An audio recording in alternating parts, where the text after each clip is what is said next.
مدنيان يمروين وحشرف إنان hortiina ka caddeeyo inaan u taaganahay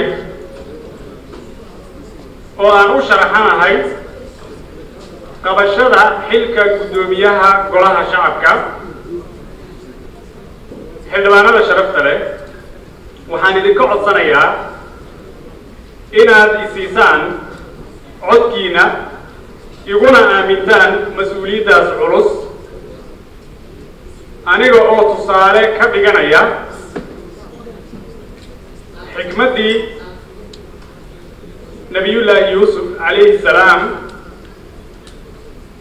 ee ahayd ilaahay subxaanahu wa tacaala uu noogu sheegay qur-aankiisa kariimka ah isagoo yidhi bacda acuudu billahi min ashaytaani arajiim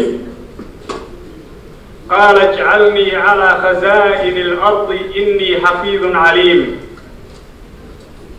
تاس أو معناها الجديد إذا أي تعي إن محوها ويهي شخصي أمانة لاس حفظي كان أما إهلوا إنه أمانة أما مسؤولية علوس ودلبنا يو دي لو ديبو وحفظنا يو أو أمانة إلى علينا يو كسر دلالي كرو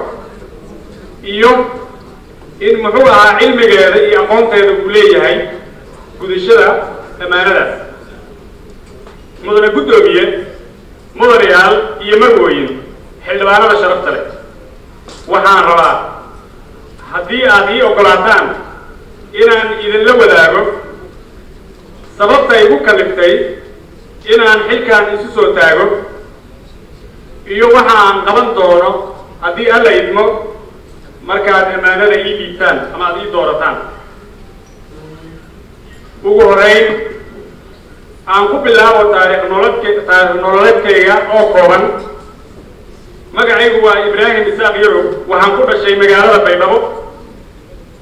كن سجال بقول تضبط اللبني وعن دوكسي جهوزة دحى وجب حي دكمة واجب وعن دوكسي جسارة كوقاتي مجال بيضاء شهاد وعن جامعة كوقاتي درجة الكوات جامعة نيروبي دالك كينيا وعن جامعة إذا لغات درجة اللغات وحبرشة إذا كوقاتي ماسترز ديجري dalka UK jaamacadda Roehampton ee London aniga oo ka bartay culumta la yiraahdo khayraadka aadanaha istiraatiijiyada cilmiga istiraatiijiyada khayraadka aadanaha ama afka qalaad lagu yiraahdo degree of Masters of Science in Strategic Human Resource Management waxaan golaha shacabka ku soo biiray oo aan xildhibaan qaran noqday sanadkii 2000 ilaa iyo maanta oo aan joogno 2018 oo aan ka mid ahay weli golaha shacabka jamhuuriyadda federaalka Soomaaliya muddada aan xildhibaanka ahaa oo 18 sano baarlamaanka ka tirsanaa waxaan ka mid noqday shantii baarlamaan dalka ka dhismay waxaan ka qayb galay oo aan wax ka doortay shan madaxweyne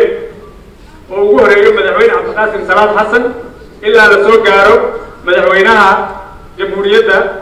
mudane Maxamed Cabdullaahi Farmaajo oo hadda nala jooga waxaan wax ka doortay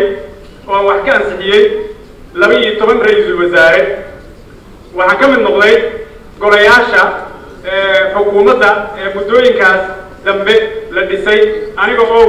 wasiir ka noqday wasaaradda awqaafta iyo arrimaha diinta wasiir ku-xigeenno kala duwan ka noqday wasaaradda hantida qaranka iyo qarameynta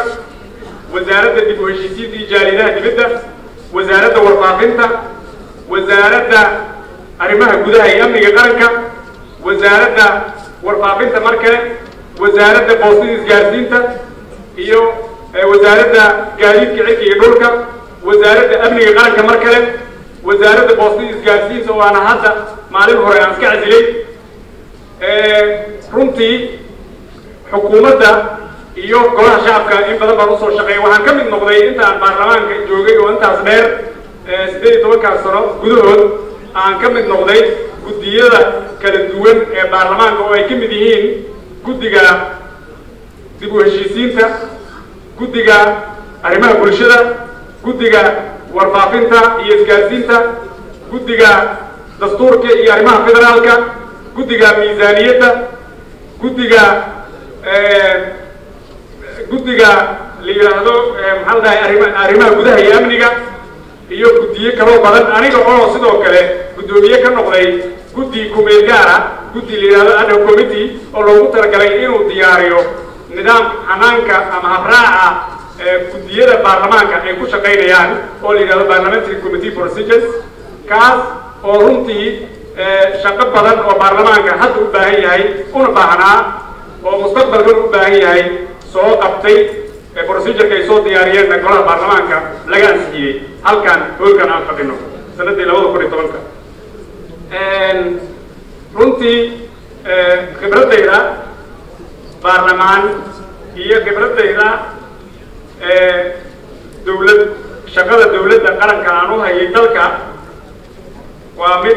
runtii aad iyo aad u ballaaran oo muddadaas dheer oo runtii muddo lagu qaangaara aan qaatay oo aan sahlanayn waxaan ka qayb galay muddooyinkaas oo shaqada qaranka aan ku jiray in ka badan 30 aqoon isweydaarsi aqoon kororsi oo runtii lagu kor loogu qaadayay ama sare loogu qaadayay tayeynta xeer dejiyaha ama sharci dejiyaha ama xildhibaanka mudan yaaliyo marwooyin xildhibaanada sharafta leh mudan guddoomiye aniga oo kaashanaya waayo aragnimada aqoonta dheer ee aan u leeyahay shaqada golaha ee aan kor ku soo shaqusay waxaan ku kalsoonahay inaan ahay musharaxa ugu habboon ee marxaladan adag ka gudbin kara golaha shacabka mudan yaaliyo marwooyin xildhibaanada sharafta leh haddii aad i doorataan oo aad codkiina isiisaan waxaan idin xaqiijinayaa inaan noqdo hogaamiye mideeyo ah madax bannaan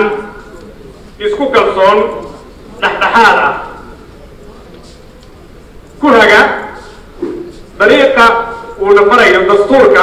iyo xeer hoosaadka golahan uu leeyahay hogaamiye dhexdhexaadka ah afkaaraha ay ku kala duwanaan karaan xubnaha golaha oo sababta loo doortay ay tahay inay muxuu ahaa waajibaadkooda ay u gutaan si dimuqraadiya oo madax bannaani xoog leh ay ku jirto taas waxay aasaas u tahay ilaalinta haybadda golaha shacabka waxay aasaas u tahay ilaalinta haybadda iyo karaamada golaha iyo sidoo kale ilaalinta mudnaanta ay leedahay sharafta xuquuqda daryeelka iyo xasaanadda xildhibaanka mudan yaaliyo marwooyin xildhibaanada sharafta leh haddii aad i doorataan ood codkiina iyo kalsoonidiina siisaan ood ii doorataan guddoomiyaha golaha waxaan xoogga saari doonaa dardargelinta waajibaadka iyo awoodaha golaha shacabka oo ay ugu horreeyaan matalaadda dhammaan shacabka Soomaaliyeed la xisaabtanka hay'adaha fulinta sharci dejinta iyo korjoogteynta hay'adaha fulinta kuwaas oo ku salaysan nidaamka isdheelitirka awoodaha ama waxa qaraar lagu yiraahdo the system of checks and balances mudan yaaliyo marwooyin xildhibaanada sharafta leh muddadii uu shaqaynayay golaha shacabka waxa uu qabsoomay wax badan oo runtii la taaban karo sidoo kale waxaa haray oo inoo yaala waajibaad iyo mas'uuliyado culus oo muhiim u ah jiritaanka nidaamka dawladnimada sida dhamaystirka dastuurka qabyada ah ee qaranka dib u eegista garsoorka doorashada gaarsiinta dalka doorashada 2020 iyo 2021 حقيقة دورك كلها شعبك يكون أدن سياسة أو كسليسن سياسة قرن كعنيرانو حقيقة دورك كلها شعبك كسليسن جانقولين سياسة قرن ديبو هشيسين تا يسوعين تا من نمرة تلك تاس أو كسليسن أما سلبك يوتهاي إسقنعين إسكو قرابي إيو إسو تنازل xoojinta xiriirka iyo wada shaqaynta ka dhaxeeya golaha shacabka iyo aqalka sare ee baarlamaanka Jamhuuriyadda Federaalka Soomaaliya dardargelinta howlaha shaqo ee gudiyada golaha dhisida gudiga adeega baarlamaanka sare u qaadida tayada aqoonta sharci dejineed ee xubnaha golaha shacabka iyo shaqaalaha baarlamaanka waxaan ku dadaali doonaa in la dedejiyo dhismaha xarunta golaha shacabka oo baahi weyn loo qabo oo runtii aan suurtagalahayn sidaan hadda aan ku jirno inaan ku shaqeyno xoojinta xiriirka golaha shacabka iyo baarlamaanada adduunka ee aan xiriirka dhow leenahay mudanayaal mar weyn xildhibaanada sharafta waxaan rabaa inaan dul istaago qiimaha ay leedahay haybadda iyo xasaanadda xildhibaanka xildhibaan kasta oo ka mid ah 275 mudane wuxuu xambaarsan yahay sharafta iyo karaamada in ka badan 50,000 oo muwaadin Soomaaliyeed sidaas daraadeed ayuu dastuurka qaranka u jideeyay una muxuu ahaa asteeyay inaan lagu xadgudbi karin lana baari karin oogadiisa iyo hoygiisa mudanayaal iyo mar weyn xildhibaanada sharafta leh waxaan mar labaad iyo mar saddexaad magan idinkaga ahay oo si xushmadi ku dheehan tahay idinkaga codsanayaa inaad codkiina siisaan oo aad igu aamintaan mas'uuliyadda hogaaminta golaha shacabka oo ah runtii mas'uuliyad ammaanadeeda uu isha ku hayo eegayo ruux kasta meel kasta ha joogay ee Soomaaliyeed oo wakiilkana idinka oo tusaale ka dhiganaya xikmadii ku jirtay qisadii nabiyullaahi Muusa alayhi salaam ee ahayd a'uudu billahi minash shaytaanir rajiim inna khayra man istajarta al-qawiyyu al-amiin sidaas daraadeed mudanayaal codsigayga oo ah inaad ammaanadaas culus idinka oo igu hagaya oo aan idinku daadihinayo rabitaankiina iyo codkiina iyo sharaftiina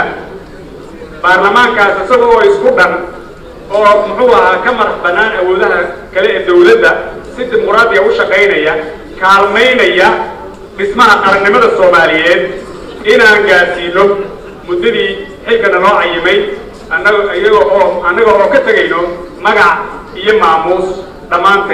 dhammaantayada insha Allah taala aad iyo aad baa u mahadsantihiin wassalaamu calaykum